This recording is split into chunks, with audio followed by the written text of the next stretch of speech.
America ने लगाया 10% global tariff. Bharat पर क्या होगा असर, जाने सब कुछ। नमस्कार, मैं हूं आपके साथ आयुषी गुप्ता। अमेरिका ने तत्काल प्रभाव से 10% ग्लोबल टैरिफ लागू कर दिया है। व्हाइट हाउस के एक अधिकारी ने पुष्टि की है कि ये टैरिफ तब तक प्रभावी रहेगा जब तक कोई अन्य कानूनी प्राधिकरण लागू नहीं किया जाता। भारत भी इस नई व्यवस्था के तहत 10% टैरिफ चुकाने वाले देशों में शामिल होगा। आपको बता दें कि अधिकारी से जब पूछा गया कि क्या भारत को 10% टैरिफ देना होगा और क्या ये जो है IEEPA यानी कि international emergency economic powers act के तहत लगाए गए पुराने टैरिफ की जगह लेगा, तो उन्होंने स्पष्ट कहा हाँ, 10% तब तक लागू रहेगा जब तक कोई अन्य प्राधिकरण लागू नहीं होता। अधिकारी ने सभी व्यापार साझेदारों को अमेरिका के साथ हुए व्यापार समझौतों का पालन करने की भी सलाह दी।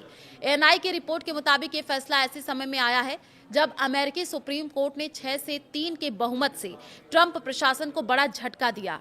अदालत ने कहा कि 1977 के IEEPA कानून के तहत राष्ट्रपति को व्यापक आयात शुल्क लगाने का स्पष्ट अधिकार नहीं है। संविधान के अनुसार ये शक्ति कांग्रेस के पास है।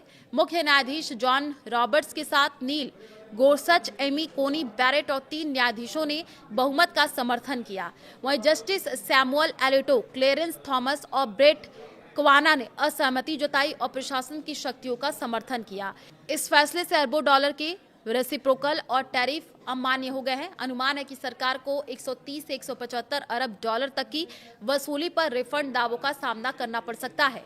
राष्ट्रपति ट्रंप ने सुप्रीम कोर्ट के फैसले को भयानक और लुडिक्रस बताया। उन्होंने कहा कि कोर्ट ने कहा कि मैं IEEPA के तहत $1 भी नहीं ले सकता। मैं व्यापार बंद कर सकता हूं, देश की ट्रेड व्यवस्था खत्म कर सकता हूं, लेकिन $1 शुल्क नहीं लगा सकता। ये कितना हास्यास्पद है। ट्रंप ने आरोप लगाया कि अदालत विदेशी हितों से प्रभावित है और कहा कि अन्य देश इस फैसले से खुश है लेकिन ज्यादा दिन नहीं नाचेंगे।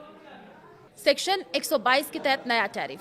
जी हाँ, सुप्रीम कोर्ट के फैसले के बाद ट्रंप ने 1974 के ट्रेड एक्ट के सेक्शन 122 के तहत 10% ग्लोबल टैरिफ लगाने का एग्जीक्यूटिव ऑर्डर साइन करने की घोषणा की। ये प्रावधान 150 दिनों तक 50% तक का अस्थायी टैक्स लगाने की अनुमति देता है, खासकर बैलेंस ऑफ पेमेंट्स घाटे के दूर करने के लिए। ट्रंप ने स्पष्ट किया कि सेक्शन 232 राष्ट्रीय सुरक्षा और सेक्शन 301 अनुचित व्यापार प्रथाएं के तहत पहले से लागू टैरिफ पूरी तरीके से प्रभावित होंगे। तो भारत अमेरिका व्यापार समझौते पर असर। ट्रंप ने कहा कि इंडिया डील जारी है जिनमें पारस्परिक टैरिफ को 18% तक कम किया गया था, नई कानूनी प्रक्रिया के तहत बनाए रखे जाएंगे। भारत के लिए स्थिति जटिल हो सकती है क्योंकि 10% ग्लोबल टैरिफ मौजूदा शुल्कों के ऊपर लागू होगा। इसके निर्यात विशेषकर steel, aluminium, auto parts, textile sector पर असर पड़ सकता है।